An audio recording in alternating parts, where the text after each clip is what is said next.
जरा सोचो, पूरा अंडरवर्ल्ड एक इंसान के पीछे पड़ जाए, लेकिन वो नहीं जानते कि ये कोई आम आदमी नहीं है। मेरा नाम है विशाल, अनोखी फिल्म्स में आपका स्वागत है और चलिए सुनते हैं हमारी आज की कहानी। कहानी की शुरुआत होती है रॉबर्ट मैकेल नाम के एक आदमी से जो बॉस्टन में रहता था। कुछ साल पहले तक वो स्पेशल सर्विस कमांडो हुआ करता था, लेकिन फिर एक दिन उसने खुद की मौत का नाटक किया ताकि वो एक छोटे से शहर में आराम की जिंदगी बिता सके। अब वो होममार्क हार्डवेयर स्टोर में काम करते हुए एक आम आदमी की तरह जिंदगी बिता रहा था। उसी स्टोर में रॉबर्ट की दोस्ती रैल्फी नाम के एक मोटे आदमी से हुई जो डाइटिंग करके सिक्योरिटी ऑफिसर बनना चाहता था। तब रॉबर्ट ने उसे वजन कम करने के काफी टिप्स दिए। रॉबर्ट खुद भी काफी साफ सुथरा और नियम वाला आदमी था, यहाँ तक कि वो अपना हर एक काम एक एक सेकंड गिनकर करता था। शाम के समय वो हर रोज एक रेस्टोरेंट में किताब पढ़ने जाता। एक रात रॉबर्ट ने वहाँ अलीना नाम की एक खूबसूरत लड़की को देखा। अलीना ने उससे थोड़ी बातचीत की और फिर रेस्टोरेंट से बाहर चली गई। अगले दिन रॉबर्ट ने फिर से अपने रोजमर्रा के काम किए, घर आकर सफाई की और अंत में रेस्टोरेंट में किताब पढ़ने पहुंच गया। जल्द ही अलीना भी एकदम तैयार होकर वहां आई और उसने अपने लिए एक बियर मंगवाई। तभी उसके बॉस का फोन आया और तब ये खुलासा होता है कि अलीना अपना कर्ज उतारने के लिए स्लावी नाम के एक आदमी के कोठे पर काम करने लगी थी। स्लावी ने उसे बताया कि एक आदमी रेस्टोरेंट के बाहर से उसे लेने आएगा और अलीना को उसके साथ रात गुजारनी होगी। अलीना थोड़ा हिचकिचा रही थी क्योंकि ये आदमी उसे मारता पीटता था, लेकिन स्लावी ने उसकी एक न सुनी और उसे धमकी देकर कहा कि अगर उसने ये काम नहीं किया तो वो उसे जान से मार देगा। अब अलीना के पास कोई चारा नहीं था, इसीलिए वो मजबूरन बाहर निकलकर उस आदमी की गाड़ी में बैठ गई। दूसरी ओर रॉबर्ट ये सब देख रहा था। फिर अगले कई दिनों तक रॉबर्ट रोज ड्यूटी के बाद रेस्टोरेंट में किताब पढ़ने जाता और वो अक्सर अलीना को वहां बैठे देखता था। एक दिन अलीना खुद उसके सामने आकर बैठ गई और तब रॉबर्ट ने देखा कि उसके चेहरे पर चोटों के कई निशान थे। फिर अलीना ने उसे बताया कि उसे स्लावी के पैसे लौटाने हैं, इसीलिए उसे एक काम करना पड़ता है, वरना वो तो बचपन से एक सिंगर बनना चाहती थी। फिर उसने रॉबर्ट को अपने गाने की सीडी भी दी, जिसे देखकर रॉबर्ट काफी खुश हुआ। काफी देर बातें करने के बाद वो दोनों पैदल ही रेस्टोरेंट से बाहर आ गए, लेकिन कुछ दूर जाते ही अचानक एक गाड़ी उनके सामने आकर रुकी और एक आदमी बाहर आया जो कोई और नहीं बल्कि स्लावी ही था।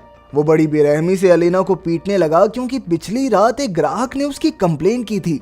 ये देखकर रॉबर्ट अलीना की मदद करने आगे बढ़ा, लेकिन स्लावी कहने लगा कि उसे बीच में पड़ने की कोई जरूरत नहीं है। इसके बाद वो अलीना को उठाकर अपने साथ ले गया। फिर कई दिन तक रॉबर्ट को अलीना कहीं दिखाई नहीं दी।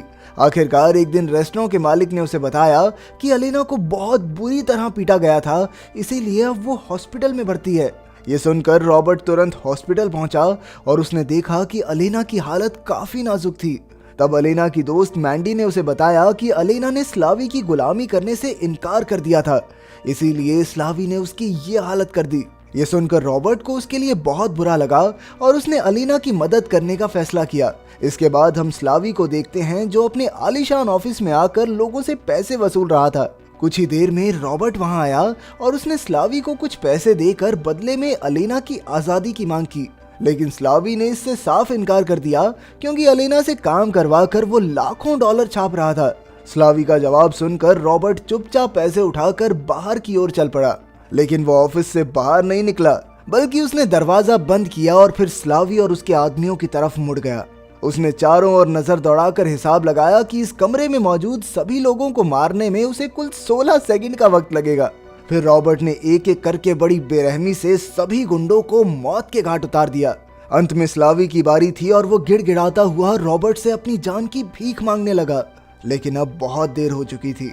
स्लावी को खत्म करके रॉबर्ट आराम से अपने घर लौट आया और अगले कुछ दिन तक एक आम जिंदगी जीता रहा। फिर एक दिन उसने टीवी पर स्लावी की गैंग की हत्या की खबर देखी, जिसमें पुलिस का मानना था कि इस सब के पीछे जरूर किसी खूंखार गैंग का हाथ है। इसके बाद हम टेडी रैंसन नाम के एक आदमी को देखते हैं जो अभी अभी यूएस आया था। उसे स्लावी के बॉस व्लादिमीर पुश्किन ने स्लावी के कातिल का पता लगाकर उसे मारने के लिए भेजा था।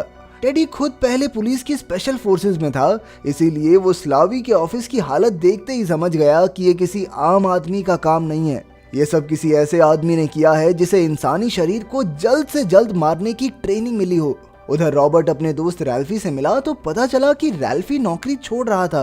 असल में कुछ करप्ट पुलिस वाले उसकी माँ से दुकान का हफ्ता मांगते थे, लेकिन इस बार जब उसकी माँ ने पैसे देने से मना कर दिया तो उन पुलिस वालों ने उनकी दुकान ही जला दी। आखिरकार अब रैल्फी नौकरी छोड़कर अपनी माँ की दुकान में मदद करने जा रहा था। ये सुनकर रॉबर्ट को बहुत गुस्सा आया और एक रात उसने चुपके से उन पुलिस वालों की हफ्ता वसूलते हुए वीडियो बना ली। इसके बाद उसने उन्हें ये वीडियो दिखाकर उनके खिलाफ शिकायत करने की धमकी दी, तो पुलिस वाले गुस्से में आकर उसे ही पीटने लगे। लेकिन जब रॉबर्ट को गुस्सा आया तो उसने कुछ ही पलों में उनकी हड्डी पसली एक कर दी। आखिरकार उन पुलिस वालों ने हाथ जोड़ लिए और खुद सबके पैसे वापस लौटाने का वादा किया। इसी के साथ रैल्फी काम पर वापस लौट आया, जिससे रॉबर्ट को काफी खुशी मिली। उधर टेडी एक एक करके स्लावी के साथ धंधा करने वाले गैंगस्टर्स से स्लावी के हत्यारे के बारे में पूछताछ कर रहा था, लेकिन कहीं से भी कोई जानकारी नहीं मिली। इसके बाद जब उसने स्लावी के लिए काम करने वाली लड़कियों से बात की तो पता चला कि स्लावी और अलीना के बीच थोड़ी अनबन चल रही थी। अब टेडी सीधा मैंडी के पास पहुंचा और उससे अलीना और स्लावी के झगड़े के बारे में पूछा। तब मैंडी ने उसे एक काले आदमी के बारे में बताया जो हॉस्पिटल में अलीना से मिलने आया था। सारी जानकारी मिलने के बाद टेडी ने मैंडी को मार दिया और फिर हॉस्पिटल की सीसीटीवी फुटेज देखने पहुंचा। उसे सिर्फ एक धुंधली तस्वीर दिखाई दी, लेकिन वो समझ गया कि यही स्लावी का हत्यारा है। उधर एक दिन रॉबर्ट अपनी ड्यूटी कर रहा था कि अचानक एक चोर बंदूक की नोक पर कैशियर से पैसे मांगने लगा। उस वक्त स्टोर में कई दूसरे लोग और बच्चे भी थे, इसीलिए रॉबर्ट शांत रहा।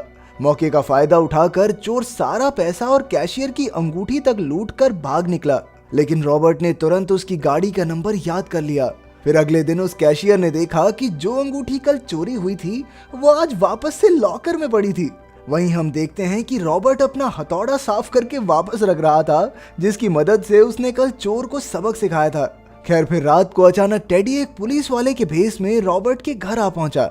उसने कहा कि वो स्लावी के मर्डर की जांच कर रहा है। फिर उसने रॉबर्ट से पूछा कि वो स्लावी की हत्या वाले दिन कहाँ था, लेकिन रॉबर्ट को भी ऐसे हालातों का सामना करने की ट्रेनिंग मिली हुई थी, इसीलिए उसने बड़ी शांति से सभी सवालों के जवाब दिए। पूछताछ के बाद टेडी वहां से चला गया, लेकिन टेडी और रॉबर्ट दोनों जानते थे कि सब कुछ झूठ है। रॉबर्ट समझ गया था कि टेडी कोई पुलिस वाला नहीं है और वहीं टेडी को पूरा यकीन हो गया था कि रॉबर्ट ही स्लावी का हत्यारा है। रॉबर्ट जानता था कि अब रशियन माफिया उसके पीछे है, इसीलिए उसने तुरंत अपना सामान बांधा और घर छोड़कर निकल गया। उधर टेडी ने रॉबर्ट पर हमला करने के लिए रेस्टोरेंट में अपने गुंडे भेजे, लेकिन रॉबर्ट ने चुटकियों में उन सब की बत्ती गुल कर दी। जैसे ही वो रेस्टोरेंट से बाहर निकला तो उसने बाहर टेडी को अपनी गाड़ी में देखा और तुरंत उसकी तस्वीर खींच ली। अब टेडी और उसके आदमी रॉबर्ट का पीछा करते हुए उसके घर तक पहुंच गए, लेकिन वहां तो कोई भी नहीं था। फिर उन्होंने सबूत के लिए घर की छानबीन की, लेकिन कुछ ड्रग्स और फटी हुई टिकटों के अलावा टेडी के हाथ कुछ नहीं लगा। वहीं रॉबर्ट कहीं छुप कर एक कैमरा के जरिए टेडी की सारी हरकतें देख रहा था। इसके बाद वो अपनी दोस्त सूजन से मिलने गया, जो डिफेंस इंटेलिजेंस एजेंसी में काम करती थी। सूजन ने अपने सूत्रों से पता लगाया कि व्लादिमीर पुश्किन रशिया का सबसे बड़ा माफिया डॉन है। उसके बारे में पूरी जानकारी लेकर रॉबर्ट वहां से चला गया। बाद में सूजन ने अपने पति को बताया कि रॉबर्ट मदद मांगने के लिए नहीं, बल्कि इजाजत मांगने के लिए आया था। असल में वो पुश्किन के पूरे माफिया को तबाह करने जा रहा था। अब रॉबर्ट सीधा पुश्किन के अड्डे पर पहुंचा, जहां करोड़ों का काला धन मौजूद था। उसने बड़ी आसानी से सभी गुंडों को बांधकर एक ठंडे कमरे में बंद कर दिया और फिर पुलिस को फोन करके पुश्किन के सारे काले धंधों का सबूत एक पेन ड्राइव में उनके हवाले कर दिया। इसके बाद हम टेडी को देखते हैं, जो एक महंगे रेस्टोरेंट में एक आदमी से बात कर रहा था। ये आदमी एक सीरियल किलर था, जिसे टेडी ने रॉबर्ट के कत्ल का मिशन सौंपा था। लेकिन उस आदमी के जाने के कुछ पल बाद ही अचानक रॉबर्ट वहां आकर टेडी के सामने बैठ गया। उसने आराम से किलर के खून से सना चश्मा टेडी के सामने रख दिया। फिर रॉबर्ट ने कहा कि मेरा पीछा छोड़ दे, वरना तेरे बॉस पुश्किन का नामो निशान मिटा दूंगा। इसके बाद रॉबर्ट ने मजे मजे में पुश्किन के सारे ऑयल टैंकर्स में आग लगा दी, जिससे पुश्किन का यूएस का सारा धंधा तबाह हो गया। जब टेडी को इसकी खबर मिली तो उसने पीछे हटने की बजाय रॉबर्ट को खुद मारने का फैसला किया। उसने अपने गुंडों के साथ स्टोर में रॉबर्ट के साथ काम करने वाले कई लोगों को अगवा कर लिया। फिर उसने रॉबर्ट को फोन करके धमकी दी कि अगर वो स्टोर पर नहीं आया तो उसके सारे साथी जान से हाथ धो बैठेंगे। लेकिन रॉबर्ट शायद पहले से जानता था कि टेडी ऐसा कुछ जरूर करेगा, इसीलिए वो किसी तरह स्टोर के कंट्रोल रूम तक पहुंच गया और वहां के लाउड स्पीकर्स की मदद से टेडी के मुश्तंडों का ध्यान भटकाने लगा। इसके बाद उसने बड़ी आसानी से टेडी के आदमियों को ठिकाने लगाया और जैसे तैसे रैल्फी को उनके चंगुल से छुड़ा लिया। फिर उसने रैल्फी से कहा कि वो अपने साथियों को पीछे के दरवाजे से सुरक्षित बाहर ले जाए। आखिरकार सबको बाहर भेजकर रॉबर्ट ने अचानक पूरे स्टोर की बत्ती गुल कर दी। फिर उसने स्टोर में मौजूद औजार उठाए और एक एक करके टेडी के गुंडों को ऊपर पहुंचा दिया। आखिर में उसने एक बंदूक से टेडी को भी मार डाला। इसके 3 दिन बाद वो सीधा मॉस्को में पुष्किन की हवेली पर पहुंचा। उसने बड़ी आसानी से हवेली के सारे गार्ड्स को खत्म कर दिया और फिर बड़ी चालाकी से पुष्किन के बाथरूम में बिजली छोड़ दी। इस तरह जब पुष्किन बाथरूम में नहाने गया तो तड़प तड़प कर मर गया। पुष्किन की मौत के बाद दुनिया भर में उसके सारे काले धंधों का पर्दाफाश हो गया और आखिरकार रॉबर्ट यूएस वापस लौट आया। फिर कुछ समय बाद जब अलीना के जख्म भर गए तो वो रॉबर्ट से मिलने आई। उसने कहा कि वो स्लावी से आजाद होकर अब एक नई जिंदगी की शुरुआत कर रही है। ये सोचकर कि वो ताकतवर लोगों को कमजोरों का फायदा उठाने से रोक सकता है, रॉबर्ट ने उस दिन से द इक्वलाइजर के नाम से काम करना शुरू कर दिया। अब वो छिपकर मुसीबत में पड़े लोगों की मदद करने लगा। अगर वीडियो पसंद आई तो लाइक कर देना, चैनल को सब्सक्राइब कर देना। मिलते हैं अगली वीडियो में।